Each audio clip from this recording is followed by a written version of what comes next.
Il est 20 h ici en Côte d'Ivoire. Bienvenue dans votre journal. Voici les titres de votre édition. Le président de la République a regagné Abidjan hier après avoir pris part au 51e sommet de la CEDEAO. Les chefs d'État et de gouvernement ont porté leur choix sur le président togolais pour succéder à Ellen Johnson Sirleaf à la tête de la CEDEAO. Le monde du football est en deuil. L'international ivoirien Cheikh Tioté, évolué en Chine, nous a quittés. Il est décédé aujourd'hui à l'âge de 30 ans à la suite d'une crise cardiaque survenue à l'entraînement.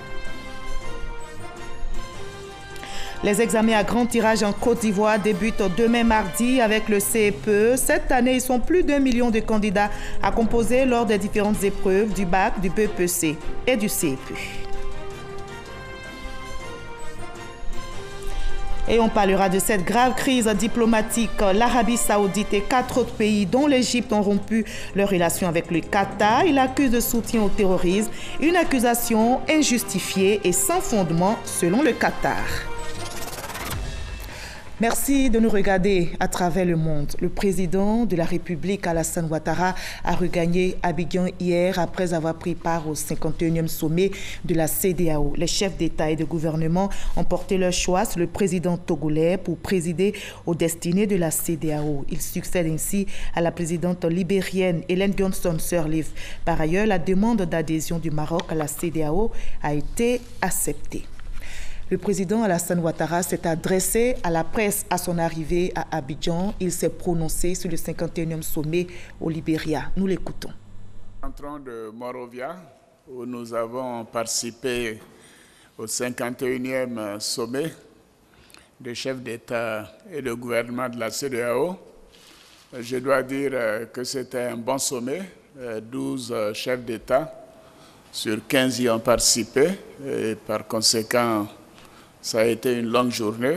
Je voudrais avant toute chose adresser toute notre gratitude, nos félicitations à Madame la Présidente Ellen Johnson Sirleaf pour l'accueil, l'hospitalité et toutes les marques d'attention dont ma délégation et moi-même avons fait l'objet. Et nous avons tous rendu hommage à son leadership et également à sa capacité de dialogue, car tout au long de son mandat, elle a été totalement engagée à discuter des problèmes avec tous ses homologues avant d'arriver à une décision. Et nous avons eu bien sûr des dossiers importants à traiter avec elle.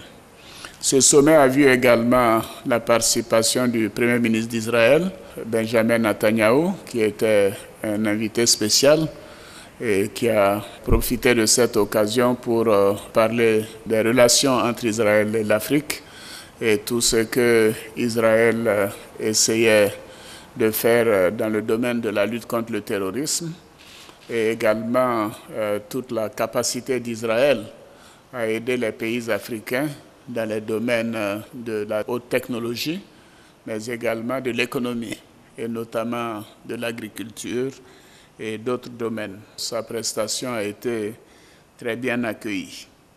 Et nous avions plusieurs points importants à l'ordre du jour de ce sommet.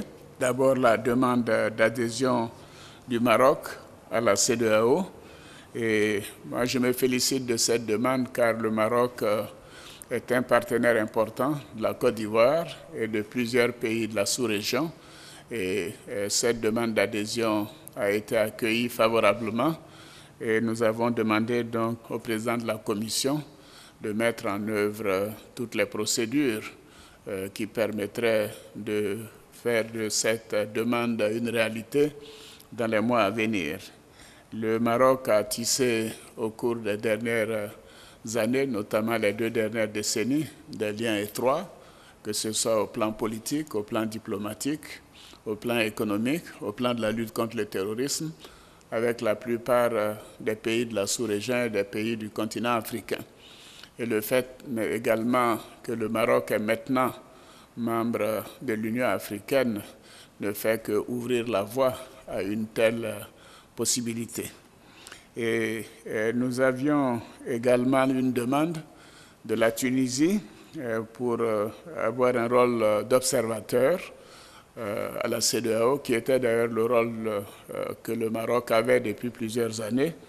Et cette demande a également été agréée. Enfin, nous avions une demande d'association de la Mauritanie, qui en son temps a été membre fondateur de la CEDEAO en 1975 et qui avait quitté la CEDEAO et qui maintenant demande à revenir en qualité de membre associé. Nous avons accepté cela tout en encourageant la Mauritanie de revenir au sein de la CEDEAO. C'était donc des dossiers importants. Et moi, je me réjouis tout particulièrement de ces décisions qui montrent d'abord que la CEDEAO est une structure régionale qui fonctionne bien et qui peut attirer d'autres pays. Et par conséquent, l'élargissement de la CEDEAO à ces pays, que ce soit en tant que membre, en tant qu'observateur ou en tant que membre associé, est une excellente chose pour l'image de la sous-région. Et nous avons également, à l'occasion de ce sommet, puisque c'était la fin du mandat de Mme Johnson Sirleaf, élue à l'unanimité le président Faure Gnassingbé du Togo comme nouveau président en exercice de la CEDEAO. À l'occasion du sommet, nous avons également procédé à la signature du traité de l'autoroute Dakar-Abidjan. Comme vous le savez, il y a déjà un projet d'autoroute Lagos-Abidjan. Et la deuxième phase, c'est l'autoroute Dakar-Abidjan. Et ce traité a été signé. Et nous avons également procédé à la pose de la première pierre du projet régional d'énergie électrique au niveau des 4 pays du fleuve Mano. Et ces pays sont donc la Côte d'Ivoire, le Libéria, la Sierra Leone et la Guinée. Ceci est une évolution importante au sein de la CEDEAO, puisque nous voulons mettre l'accent sur les infrastructures et sur l'énergie. En marge du sommet, j'ai participé à la conférence des chefs d'État et de gouvernement de l'autorité du bassin de la Volta, qui regroupe les pays autour de la Volta. C'est à peu près 400 000 kilomètres carrés de superficie, dont la Côte d'Ivoire, le Burkina, le Togo, le Ghana, le Mali. Et nous avons, à cette occasion, porté le président Roch Marc-Christian Kaboré comme président en exercice de ce sommet.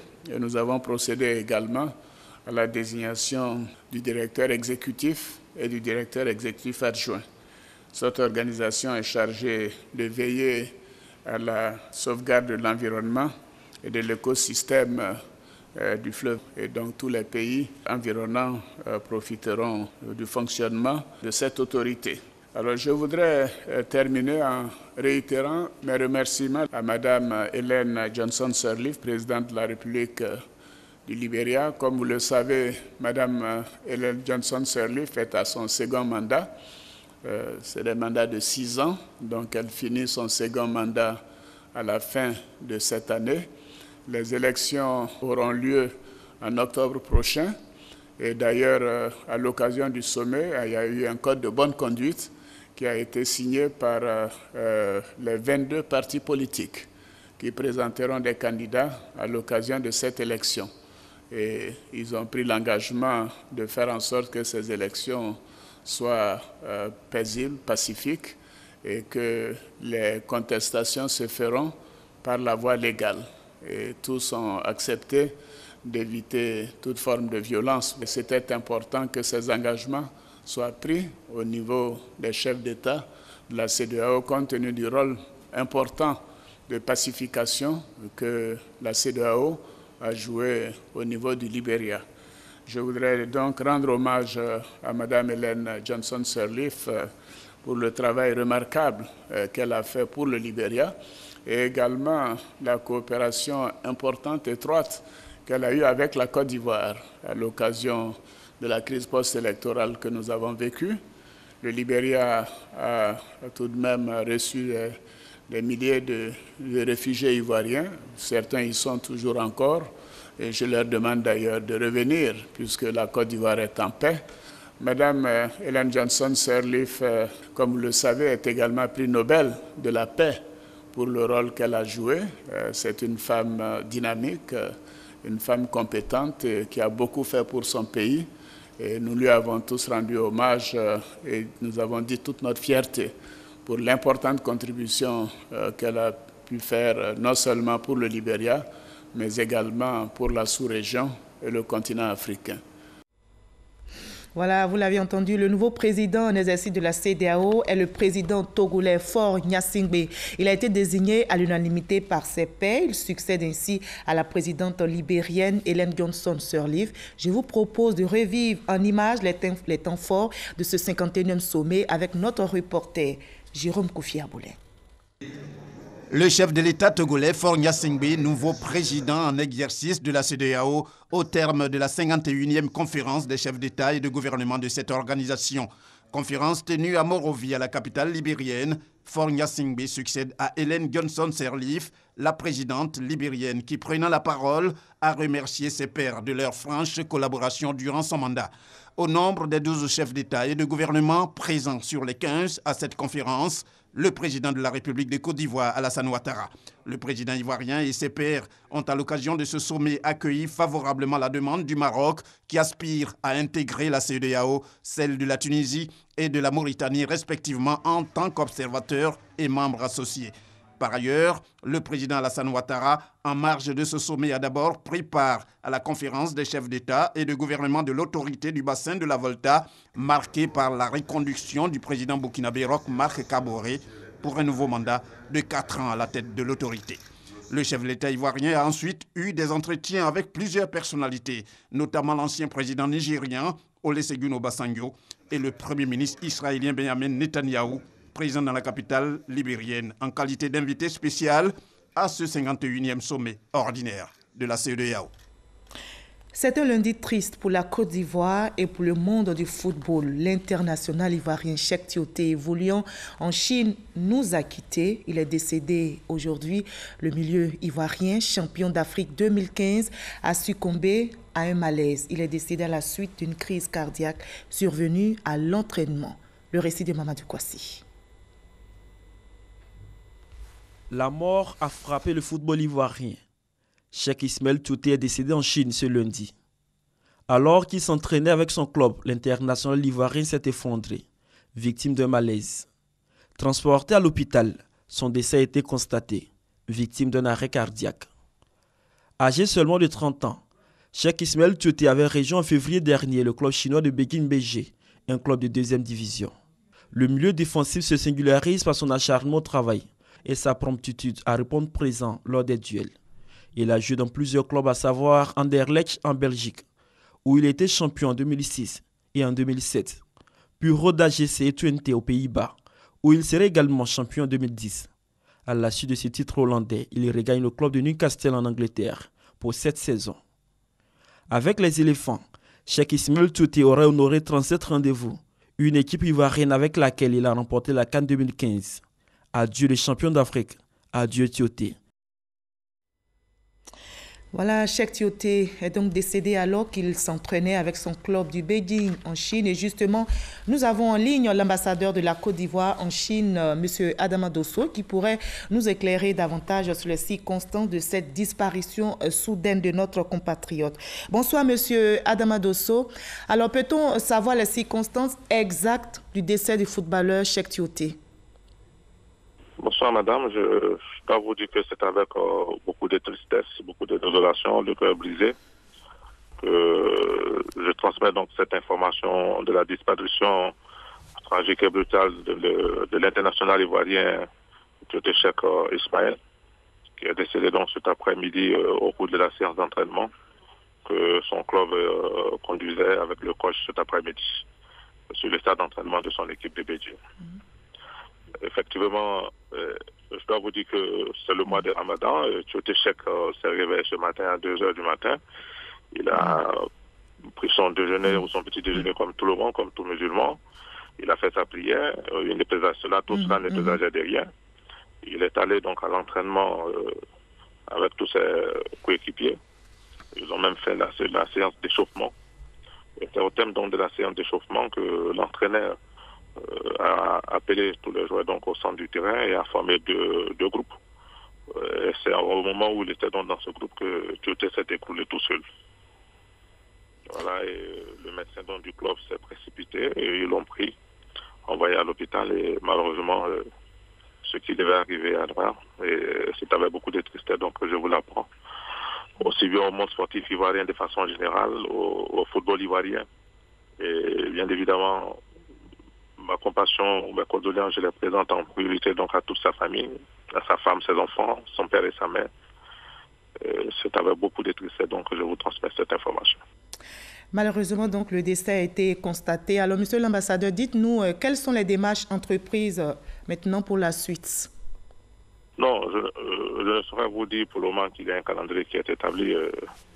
Nous sommes encore dans le feu de l'action, en liaison avec son club et bien évidemment avec les autorités ivoiriennes, avec à leur tête le chef de l'État, le ministre des Affaires étrangères, le ministre de l'intégration africaine des Ivoiriens de l'extérieur, le ministère des Sports, avec également la Fédération ivoirienne de football.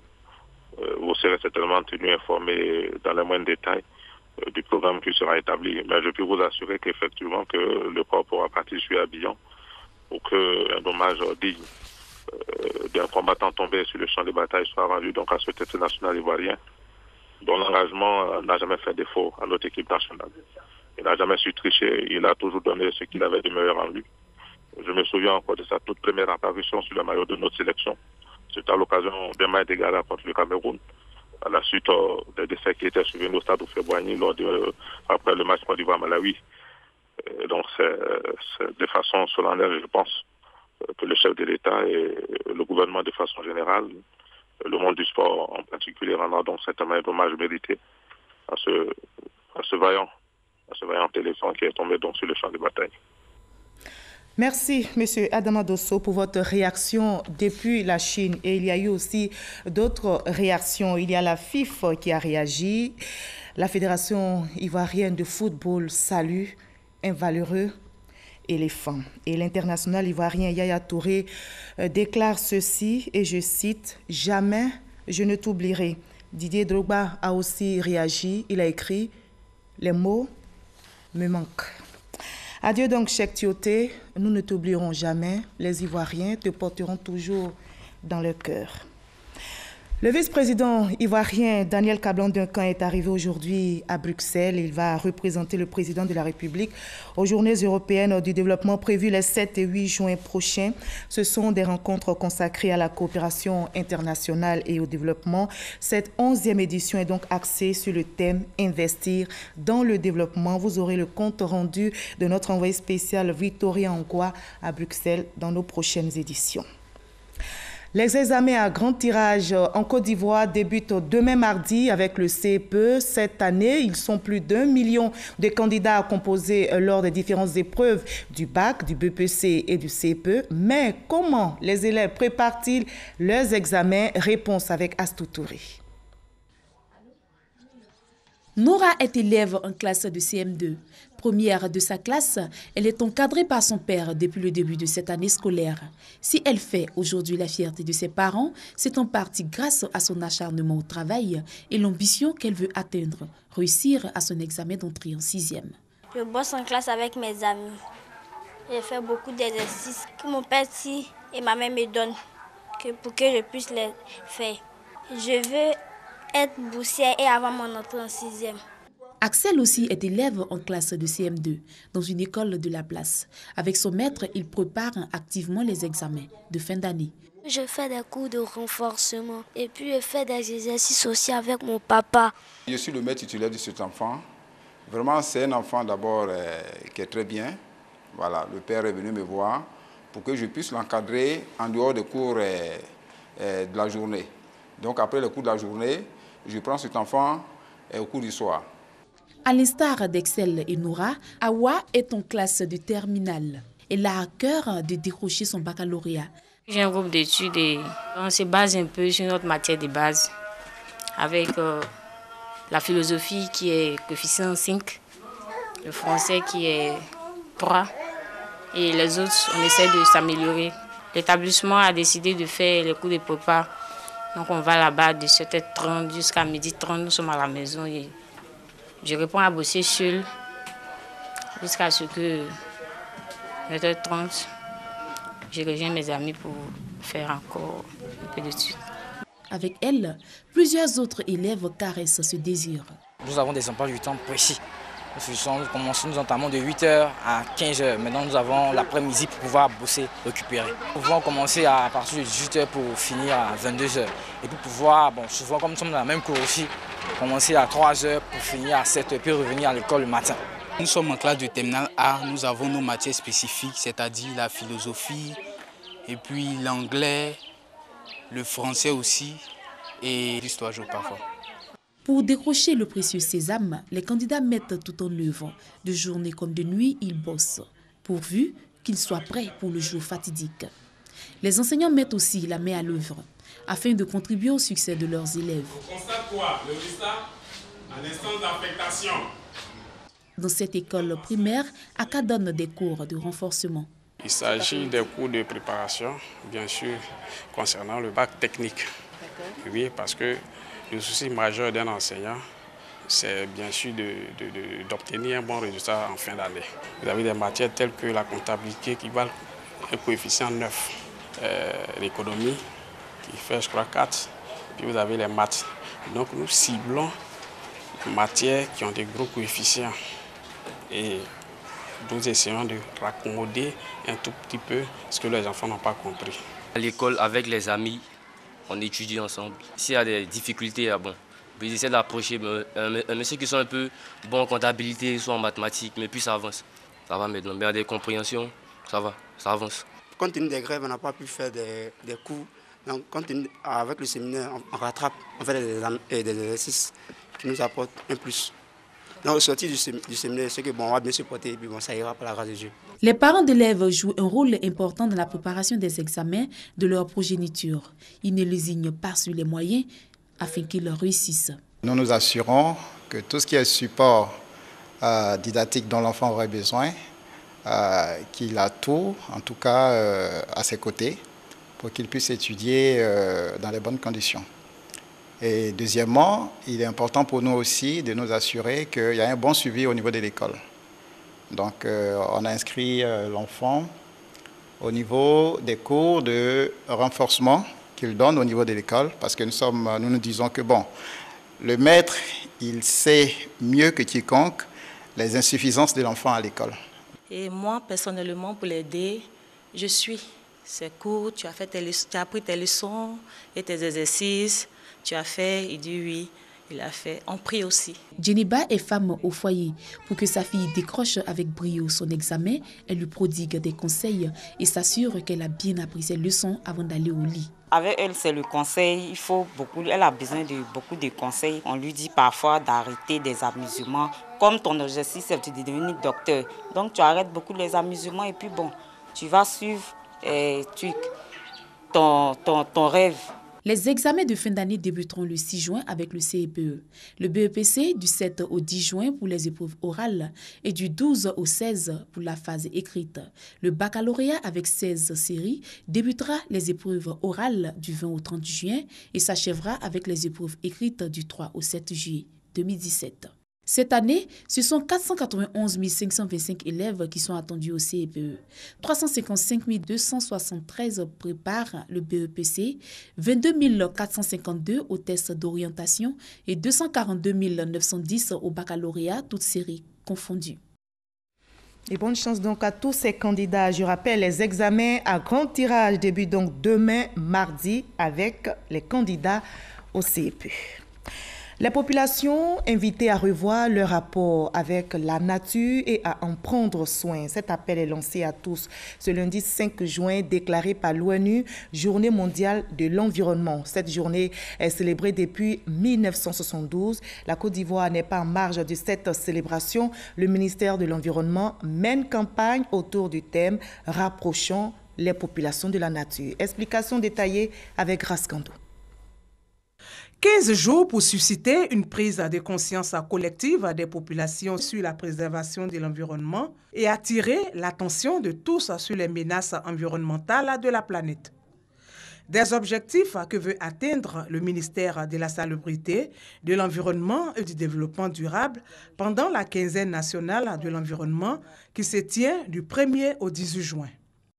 La quinzaine nationale de l'environnement vise en effet à faire des populations ivoiriennes des agents actifs du développement durable et à susciter la participation de partenaires multiples pour sa sauvegarde. La quinzaine de l'environnement comprendra aussi un support scientifique indispensable à la résolution des problèmes environnementaux. Cette quinzaine sera l'occasion de présenter le plan de préservation des lagunes et océans. Il y aura collision de 2 bateaux et il y aura déversement d'hydrocarbures. Comment le comité va intervenir? Nous allons donc élaborer des stratégies d'intervention. Et pour permettre aux populations d'être informées sur la préservation de l'environnement, une journée porte ouverte sera organisée au Parc national du Banco. Le Parc national du Banco fait le phénomène inverse de l'homme pendant la journée, c'est-à-dire le phénomène de la photosynthèse. Le Parc national du Banco absorbe le gaz carbonique et rejette l'oxygène. Et l'homme absorbe l'oxygène. Et l'autre élément qui est fondamental, c'est que ça joue la fonction de purification de l'air. Tout ce qui est véhicule usagé, tout ce qui est pollution, tout ce qui est particules est rejeté dans l'air et le Parc national du Banco absorbe cela. La quinzaine nationale de l'environnement est constituée de 3 activités majeures. Il s'agit des journées mondiales de l'environnement, de l'océan et de la lutte contre la désertification. Et pendant que se poursuit la quinzaine nationale de l'environnement, la Côte d'Ivoire, notre pays, définit une stratégie nationale de développement de la statistique, un outil qui doit servir dans l'élaboration de tout programme de développement. L'Union européenne apporte son soutien à ce projet, nous dit Justine Seyike. La statistique, outil de planification primordial pour la mise en œuvre du plan national de développement. C'est pourquoi l'élaboration de la stratégie nationale de développement de la statistique SNDS s'impose à la Côte d'Ivoire qui aspire à l'émergence. La SNDS est un programme qui doit être inclusif. Il faudrait que les gens se sentent concernés dans ce programme statistique-là. On a un certain nombre d'éléments à réaliser. Vous avez des enquêtes, vous avez des mesures de l'économie, vous avez le recensement à faire. Il faudrait que tout le monde s'accorde sur ces éléments-là pour pouvoir effectivement mettre en place ce programme-là. L'Institut national de la statistique, INS, les services statistiques ministériels et les experts mandatés pour l'élaboration de la SNDS 2017-2021 sont donc exhortés à produire une stratégie fiable et opérationnelle. L'Union européenne, partenaire technique et financier de l'État de Côte d'Ivoire, à travers le projet d'appui au système national de planification et des statistiques PAPS, réitère son appui à la mise en route de cette nouvelle stratégie. L'appui de l'Union européenne est constant, il sera réaffirmé pour cette prochaine stratégie. En revanche, nous demandons aussi un engagement constant du gouvernement ivoirien pour progresser dans le domaine des statistiques. La SNDS 2012-2015 n'a pu être déroulée entièrement faute d'insuffisance de moyens financiers et de manque de ressources humaines, selon le directeur de l'INS. Et on en arrive à cette grave crise diplomatique. L'Arabie saoudite et 4 autres pays, dont l'Égypte, ont rompu leurs relations avec le Qatar. Il accuse de soutien au terrorisme. Les diplomates qataris ont 48 heures pour quitter leur poste dans le Golfe. Pour le Qatar, cette accusation est injustifiée et sans fondement. Il s'agit de la crise diplomatique la plus grave depuis la création en 1981 du Conseil de coopération du Golfe. Elle survient deux semaines seulement après le voyage de Donald Trump en Arabie saoudite. Il avait exhorté les pays musulmans à se mobiliser contre l'extrémisme. Fin de ce 20h, mais ne décrochez pas à 20h50 sur RTI 1 dans l'émission Lundi de sport présentée par Cathy Touré. Vous aurez plus de détails sur le décès soudain du footballeur international Théo Téchèque. Ainsi va la vie. Bonne soirée sur RTI 1.